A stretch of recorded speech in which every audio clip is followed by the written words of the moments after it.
Welcome back to the channel, Skate Fam. My name is Mick. We're going straight into it. How to kickflip. So this one, you have to know how to ollie. So if you haven't seen my video prior to this one, I will put the link down below in there, how to ollie. Go check it out and get onto this one. Before we get into it, make sure to like, comment down below, and subscribe to the channel if you haven't already. So the kickflip was originally invented by a skateboarder in the 1970s named Kurt Lindgren. Again, big shout out to him. He actually went to high school with my dad. So Kurt, if you're watching, Mike Hopper says hi. Freestyle would actually put his foot slightly under the board, lift it up, and flipped it himself as well as landing on it. It was not until Rodney Mullen adapted that trick into the ollie, which we know as the flat ground kickflip today. Again, so much history in skateboarding.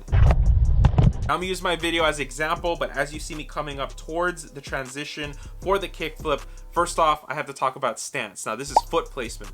Similar to the ollie, but the front foot should be pulled back slightly, tilted, preparing for that kick. And body movement in this case is gonna be very important. You're looking to jump upward more than out. As you see me pop and snap the tail, I'm simultaneously sliding the front foot towards the nose in a flicking motion. You wanna kick forward and out. This will start the rotation. You wanna get a full rotation until you see grip tape again. This can go both ways. You can either over rotate or under rotate, and both are bad, and you do not want to land primo, but it does happen. You just got to be prepared for it. Now for the rotation, you'll be kicking that foot outward. This will create a leveling of the board, which then your back foot will catch the board for an easier and more efficient landing. That is basically how you do a kickflip, but I will mention a few things here and I will be adding some tips. First off, stationary training will help you a lot in this. A lot of people wonder, how do I kick the board and get the board underneath me? A lot of people have that problem. They'll kick the board, but the board goes out. This is foot positioning that's gonna really help. As well as that, trusting your flip, making sure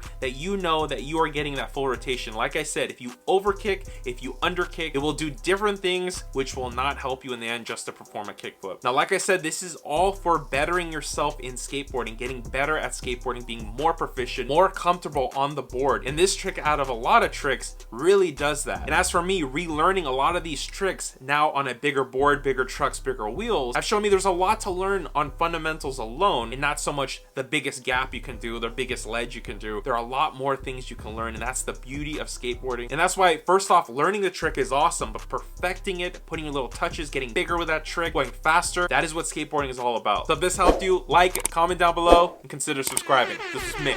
Blueberry stupid for Kiki.